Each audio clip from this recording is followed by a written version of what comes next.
It is now 4 o'clock. Welcome to the Justice Committee meeting of January 7th. We have all but Jim Rogal in attendance tonight. So we do have a quorum. So let's bring this meeting to order. All right, do we have any appearances by the public? We've had no requests this evening. Wonderful. All right. Number 3 is our consent agenda.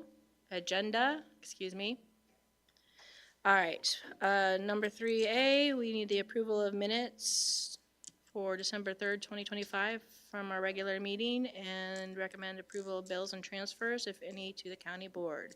Do we have a motion to put that on the table? All right, we got a motion by Hanson, second by Reeves. Do we have any questions concerning it? Yep. Nope, okay. Then we'll vote all in favor of approving the bills and transfers and minutes?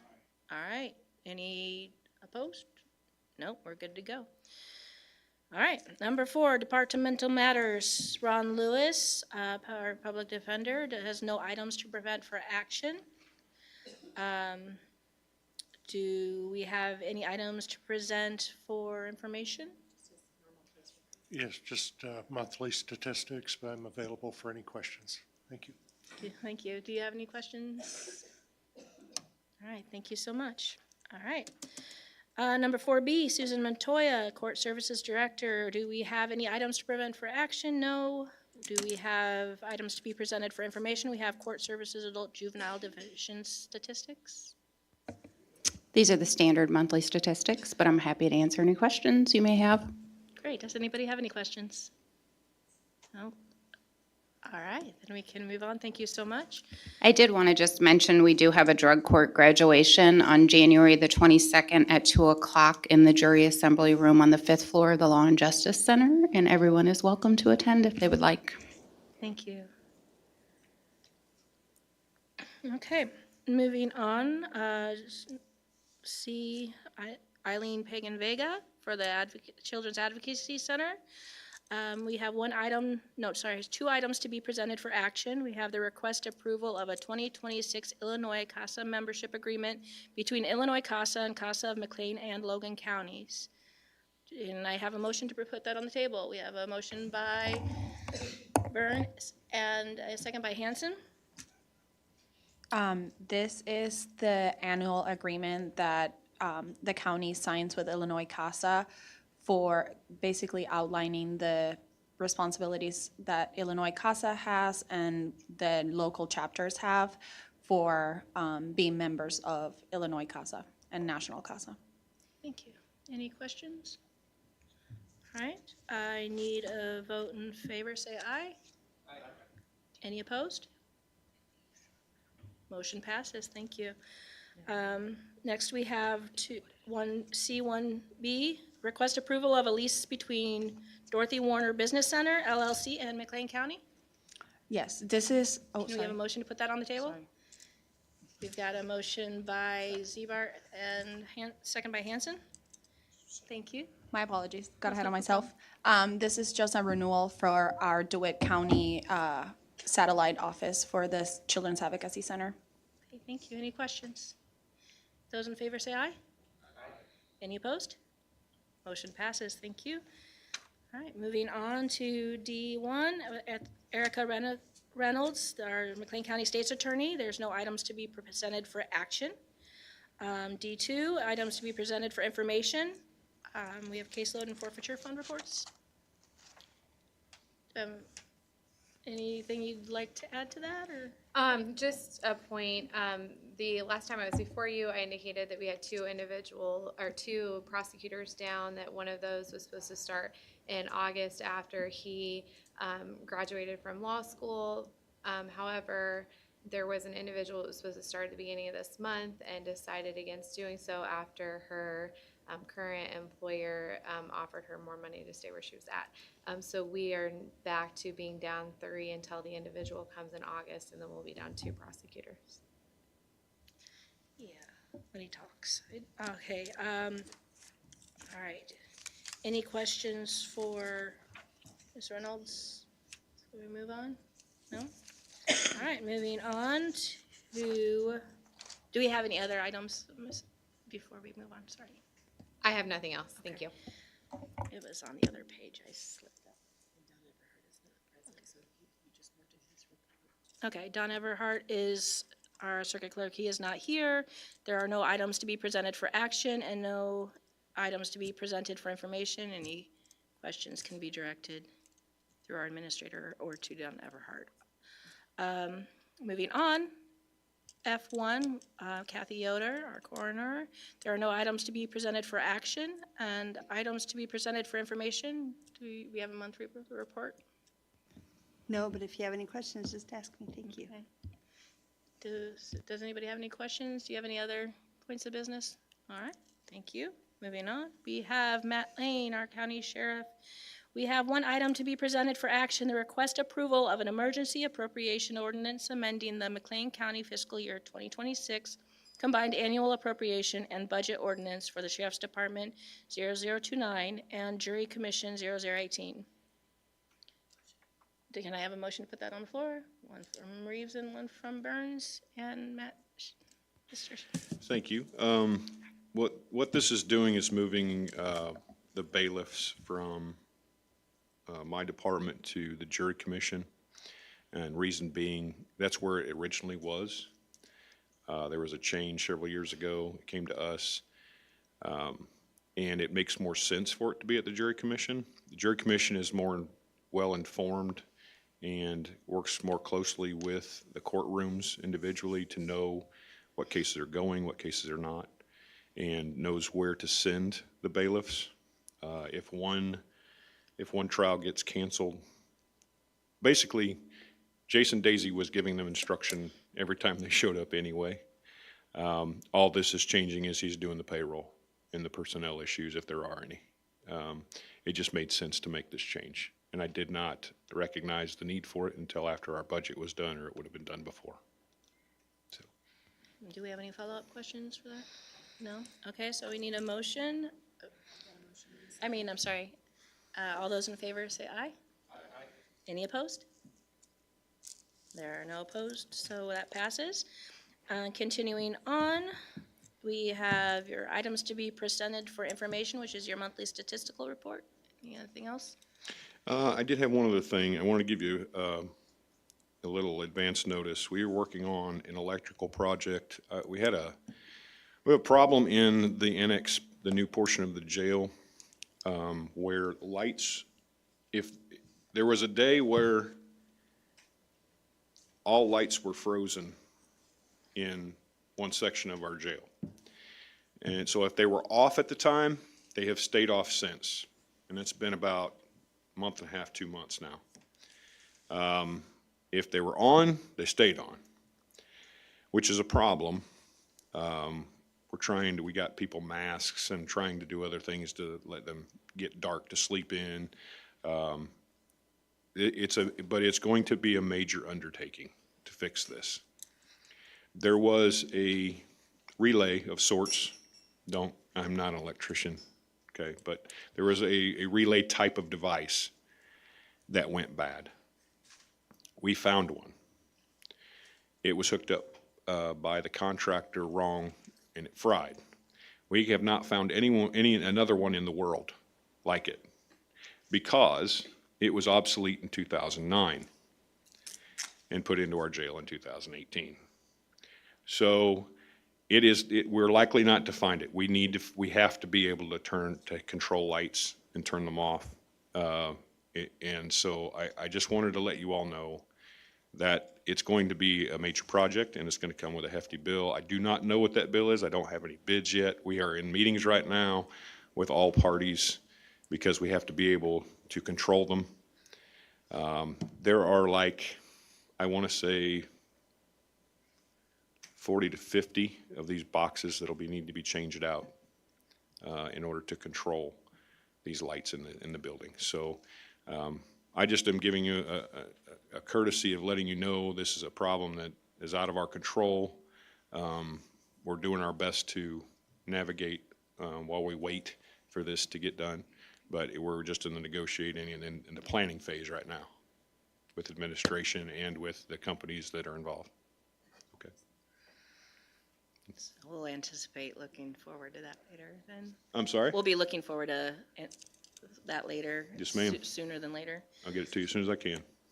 And Mr. Zebarth? Cassie, this might be more of a question for you. Are there any contractual or warranty remedies that we are going to attempt to pursue with the contractor? So part of the discussion that the sheriff has started is with facilities. They were the first ones that were approached with this issue and realized through coordination with the sheriff's staff that it was a relay problem. Unfortunately, we are beyond the warranty period with most of our components. And so that is being looked at, specifically why an obsolete item was chosen. That's being looked into, which is also, that in addition to trying to find a replacement has delayed the fix and the bids for the new equipment. So we are addressing that. Thank you. That's all I had. All right, appreciate your being here and explaining that to us. All right, we have next, H1, Will Scanlon from the Circuit Court.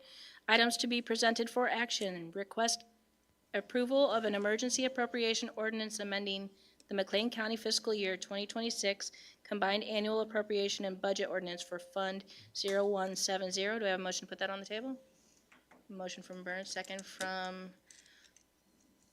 Hanson. I just blanked, sorry. And if you'd like to. There is a scrivener's error within the proposed ordinance, and so if you don't have the corrected copy, the amended amount in the top right-hand box should read $77,930. If you don't have that, I have corrected copies with me, if anyone needs one. Does anyone need one? That would be on page 48 of your packet. I did see the amendment. The scrivener's error is highlighted. Thanks, sir. You're already up.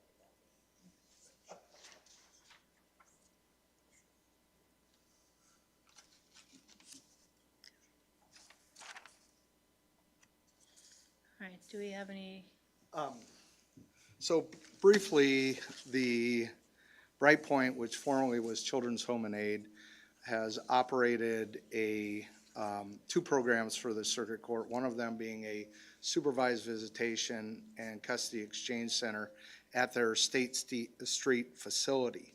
That has been supported by a fixed filing fee of $8 per civil filing. That filing fee came into effect in 2013. Since 2013, we have had a contract with Bright Point for these services, and the court uses it for persons who have children together, whether this arises out of a divorce case or an order of protection or a child support case, and sometimes within juvenile cases, to provide a place where the non-custodial parent can be provided a location to have supervised visitation, or where the parties can exchange the children where there have previously been conflict. A majority of these cases come from instances where there's allegations of abuse or allegations of domestic violence, but not in all instances. Bright Point does take clientele privately through these programs, but a vast majority of them come through the court program. Since 2013, there's an accumulated unencumbered fund balance of approximately $115,000. I think the number comes from the revenues generated through November 30. We hadn't closed the month of December at that time, so it probably is somewhere in the neighborhood of $120,000 now, or $118,000. So the court is asking for a budget amendment to fund this program of an additional $77,930 to fund the period between February 1 and December 31 of 2026.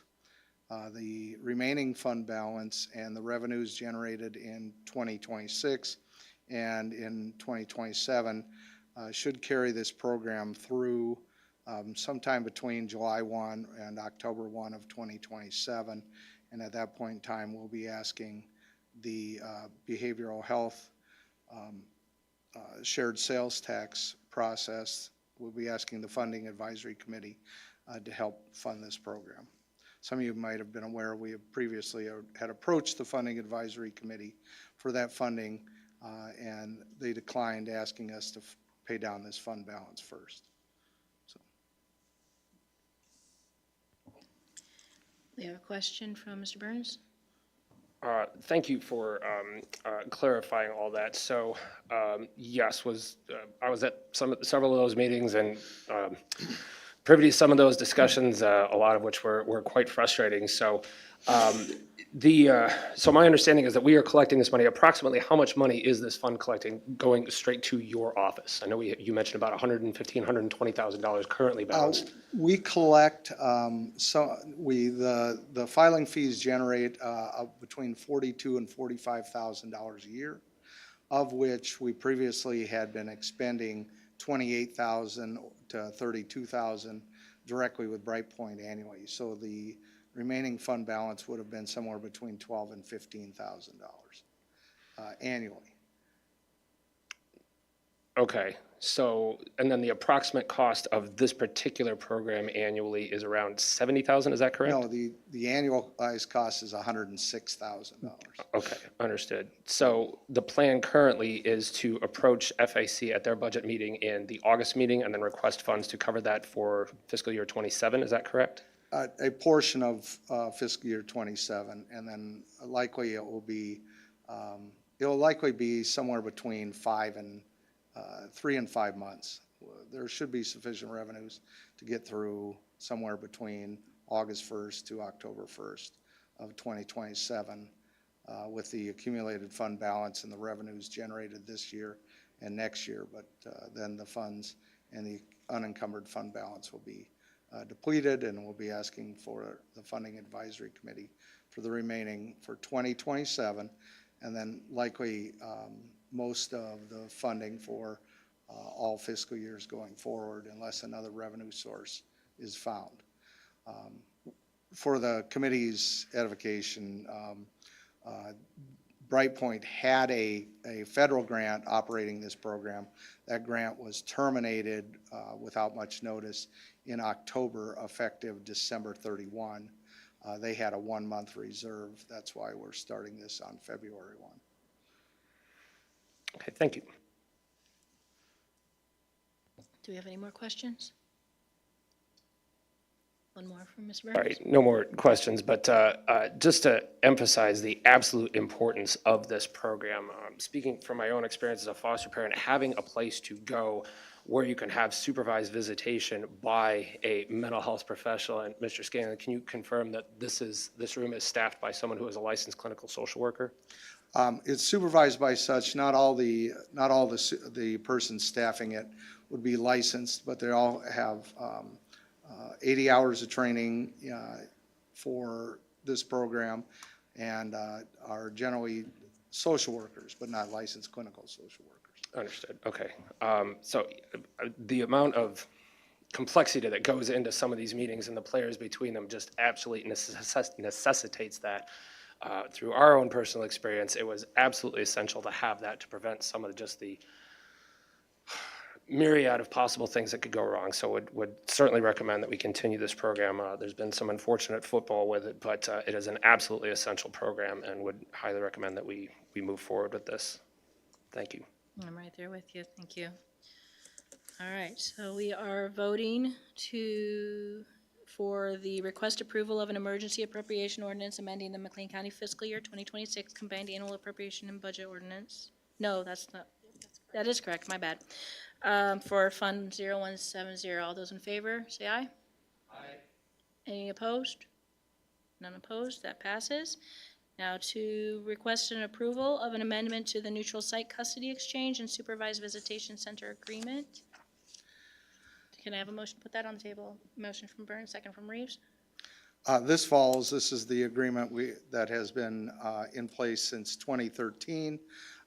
between the Circuit Court in McLean County and Bright Point regarding these services. It just extends the agreement through 2026 and amends the amount payable to reflect the budget amendment. Thank you. Any questions? All right, so we're putting H1B, request approval of an amendment to the neutral site custody exchange and supervised visitation up to a vote. All those in favor say aye. Any opposed? That passes. Thank you. All right, continuing on to number 2, items to be presented for information. We have an introduction of Jenna Kearns, Program Director, Illinois Justice Corps, and information on the work of the Illinois Justice Corps in its partnership with the McLean County Circuit Court. I will hand that to you, Mr. Skellen. Well, I'm pleased to introduce Jenna Kearns. I'll let her introduce other people she may have brought with her. She has been working as the director, a regional director for the Illinois Justice Corps, which is a program providing persons in law libraries throughout central Illinois to provide legal assistance for persons who aren't attorneys in non-criminal and non-traffic matters. So, but I'll let her speak to you in regard to this matter. Yes, thank you so much, Will, for getting us on the agenda, and thank you all for your time today. We're excited to tell you more about what our program does so that you have a better understanding of the needs of the community and how we're trying to help the county meet those needs. Next slide, please. Just a quick introduction to who we all are, who's going to be talking to you today. My name is Jenna Kearns. I'm the Illinois Justice Corps Program Director. I have Hi, I'm Jake Trickstad. Hi, I'm Jake Trickstad. I'm a recent college graduate from the University of Michigan, and I'm serving as your Justice Corps Fellow for this year. I'm serving as your Justice Corps Fellow for this year, and I'll be serving in the Law Library till August. Hi there. I'm the McLean County Law Library Coordinator. It's very, very good to see you all, and thank you for having us. And I have an asterisk next to Mary's name on the slide, just to let you know that she serves multiple roles for the county, beyond just being the law library coordinator, so I just wanted to point that out. Next slide. And so kind of just a quick rundown of what I hope we talk about today. We want to help frame the challenge that you understand that exists in the civil legal space, learn more about what Illinois Justice Corps actually does. Will gave a nice little preview, talk about our strategy of how we try to address the issue that exists, and then, of course, we want to answer any questions that you might have. Next slide. Great. I want to start by framing the challenges facing pro se litigants in McLean You can County. go to the, yeah. Oh, Sorry. thank you. In McLean County as the basis for our work in the Justice Corps and the Law Library. First, self-representation in Illinois courts is ubiquitous. According to the Administrative Office of the Illinois Courts data, nearly 2/3 of civil cases outside Cook County had at least one self-represented litigant. And in some cases, that figure reached 80%. The main barrier pushing litigants to self-represent is cost, and it's easy to see why. The U.S. Census Bureau puts McLean County's per capita income at about $42,000 a year. And Clio's 2023 Legal Trends Report, which analyzes real billing data, puts the average hourly rate billed by lawyers in Illinois at about $301 an hour. Even 10 hours of attorney time could cost $3,000, not to mention filing fees, lost income from time off work, or costs associated with the eventual ruling. While we have wonderful pro bono or low-cost legal services in our county, like Prairie State, capacity and case type limit their ability to help everyone. Even with good people, you can only do what you can do. The result is that, according to Legal Services Corporation's 2022 Justice Gap Survey, low-income Americans do not receive any or enough help for 92% of the civil legal problems that substantially impact their lives, whether related to housing, income, family, safety, or anything else. That same study finds that 74% of low-income households experienced at least one civil legal problem in the past year. But because of cost deterrence, low-income Americans sought legal help for only about 25% of problems that substantially impact them. These cost issues thwart justice in our community. Costs often push litigants to self-represent, but the challenges do not end there. Our standardized legal forms, processes, and e-filing requirements require litigants to complete documents accurately and confidently. But the harsh reality is that data from the National Center for Education Statistics indicates that around 20% of Illinois adults are functionally illiterate, meaning they struggle to fill out forms. This gap reflects the on-the-ground reality that I see every day. Many of the patrons we assist in the law library are not able to complete forms themselves and would be otherwise unable to file. My goal with this was to put numbers and structures around what you already know. Self-representation is not an edge case. It's a defining feature of modern civil justice, driven by barriers that appear long before anyone steps into the courtroom. Thank you, Jake. You can go to the next 2 slides. So you have some of that information. We gave you a quick handout so you can remember some of the things that we're telling you. And so we want to go into, so that's the problem, but how do we address it? Who do we serve? We absolutely are serving individuals who are coming in and trying to navigate those legal issues. We have obviously, hopefully you understand that, partner with courts. We've partnered with the county to help incorporate our services into how the county does business and operates with the public. So we're working with I'll talk more about our partnerships later, but with the clerk's office, with the screeners, with with pretty much everyone. And our program just doesn't exist here in McLean County. We are statewide. We are in 17 of the 25 judicial circuits, and that covers about 28 of the 102 counties that are in Illinois. And so our hope is that our goals are to help ensure that people understand what their next steps are.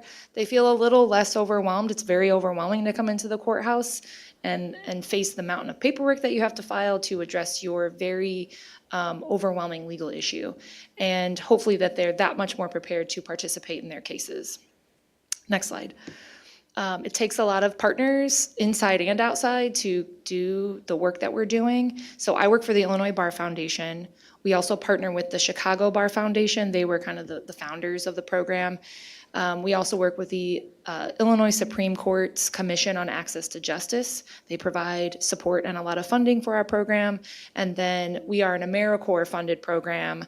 And so that money comes through the state, through the Department of Human Services, through their Serve Illinois Commission, just so that you have all those pieces. Next slide. Just some information, a brief history of how long we've been around. So we received AmeriCorps funding first in 2012, and that is when we expanded out of Chicago, and McLean County was the first Justice Corps location outside of Cook County. And that was retired Judge Rob's doing. She welcomed the program in. We've had some presence in other parts of the circuit, but mainly have been located here in the courthouse. We currently staff the 6th floor law library, and if you haven't been there, I encourage you all to stop by. Jake will be in there to welcome you. He serves full-time. He's paid through the AmeriCorps grant, and as he mentioned, will be serving through the end of our program year at the end of August of 2026. That is the current year's funding. The Federal Office of Management and Budget, OMB, has not released the funding application for next year's grant, and which would be scheduled to start August or September of 2026. And there is no final approved AmeriCorps budget at the federal level. And if you're curious, it is found within the Labor, Health, and Human Services and Education spending bill. Next slide. If you haven't been, there's a couple of teaser pictures of what it looks like. It's a very small but mighty space where we put in as many resources as we can fit. And it just went through a renovation. We swapped with where you probably all are aware of that, but where the public defender's desk used to be, we kind of swapped places. Next slide. So what are we doing in that room each and every day? Here are some statistics that I thought could help bring that to life. So on an annual basis, and this information is good for at least the last three to 5 years. It probably represents the numbers that we're serving each year. So over 1,800 people each year that we're working with, but that doesn't mean that we're not seeing people multiple times. And so we talk about it as an instance of assistance. So, annually that's more like 3,300 people. And if we kind of average it out, maybe that's 13 patrons a day, but it doesn't mean that in our data we haven't seen, working with over 25 people in a day. So it all depends. And then you can see that there's a variety of lengths of time that we're working with people. So the vast majority, it's somewhere between 6 and 30 minutes. And then the rest of that could be much less. Maybe they're coming in to get kind of dipping their toe in what they need to do, and they're going to come back later and dive in after they've had some time to think about it or gather their information. And then sometimes it's intensive off the jump, and we're working with someone for 30 minutes, an hour, or longer. Next slide. And then here is just a quick highlight of the types of cases that we're helping with. And then I think that we're going to get into, like I said, I'm going to talk about some of our partnerships, but you can see where these tend to be the gaps of where legal aid, private attorneys, and other things where there's not someone that is obviously able to help them. Next slide. Great. We also wanted to highlight some patron testimonials. At the beginning of my tenure this year, we collected surveys from people asking them to rate mostly the increase in their perceived preparedness or confidence in their case. And you can see that we were really proud to receive almost entirely excellence increases in preparedness. And these sort of participant feedback quotes give a sense of what I hear every day, which is that this work that we do is very, very helpful. And people that come in feel so relieved to have someone to talk to and work through their issues and help them file. That impact is very, very tangible for people that are in these court cases. And I hope that this data helps prove that. Next slide. And so we don't do this in a vacuum. We don't do this on our own. We are there to help connect people to resources, to connect them to information, to help them make sure they understand what they're supposed to be doing or what they're trying to accomplish. So we, of course, have some really key partnerships within the county as well as the community to help help our volunteers learn the information that they need to learn so that they can pass it on to the person they're working with, or to learn alongside them and say, I'm not sure, let's figure this out together. And so we work very closely with the clerk's office, as you can imagine. A lot of civil cases boil down to getting your paperwork filed in the right order, properly, completely. And so we help kind of let the clerks focus on processing and keeping up with the paperwork, and so that we can work with the people who need that additional assistance. You notice that one of our top 5 is working with protective orders. And so we work closely with the Mid-Central Community Action Domestic Violence Advocates who, they handle most of the orders of protection. And so maybe we're doing more of the stalking no contacts, or when they're not available. We try to help make sure that no one slips through the cracks there. And of course, we're hoping that people feel a little bit more prepared when they're going in front of their judge. And one of the aspects one of our more newer programs that I wanted to highlight, I could talk a lot more about it, but I'll try to keep it brief. We noticed that there wasn't a very succinct way or a clear way for people who are currently in the jail to request law library resources. And so we get a lot of paper letters. And so we connected with some jail staff, and it turns out that, after talking about what our needs are and what they're seeing from their end and the things that could really help them out, we found that there was just an easy, I thought, addition to a command application that those in detention have access to, so that they can do a direct electronic request to ask a question to our law library staff, or our volunteers. And so that's been a really great partnership. I think what we've heard from jail reset staff, that they have, it's been received very positively. It's been very helpful. I've talked with the public defender about, there's things that they can help with when they're talking to their clients about their case, but then there's all this civil, kind of that civil umbrella of things that they aren't going to really delve into. So we've been really glad to be able to provide that additional service and that additional just quick resource, so that anyone who needs it, whether they are detained in jail or they're not, that they can access our services really easily. Next slide. And I would be remiss if I didn't also point out some of the mentorship and pipeline impacts that our program has had over the years. It's young people who are looking to go to law school or looking to get in the helping field, and they want to get some really great hands-on experience working with their community. And so I just wanted to highlight two people who are still in our community. We have Taylor Williams, who many of you might know. She works for the county as an assistant state's attorney in the civil division. She's local to McLean County, went to Wesleyan and served in our program during that time, and then came back to our community after law school. And then we have Brittany Lurs, who was from, I think, a suburb of Chicago, came to ISU to go to school to get her social work degree. And we work with the social work department for their practicums, that our program counts as something that can help them qualify for their degree to get to graduate. And she now works at Project Oz as a transitional living specialist. Next slide. So we hope that kind of helps give you a better understanding of the services that are being offered in the law library, at the courthouse, and a little bit more understanding about the needs of the community, the things that are going on with people and legal issues around the country, but especially in our community. And so our contact information's there, and we'd be happy to answer any questions. Thank you so much. Thanks. That was a very thorough information packet for us. I'm aware of your service, and you are greatly appreciated by the community, and thank you. Do we have any comments or questions? Mr. Klaus? I get the right button. So thanks for all the information. Is there a particular like income cutoff of, or you can help everybody, or you have to be under this number, or? No, we do not collect any of that information, and we don't have any of those restrictions. So literally anyone can come. I remember the days when e-filing was first online, and we would get attorneys coming in saying, "Help me e-file, I don't know how to do it." Question from Mr. Burns?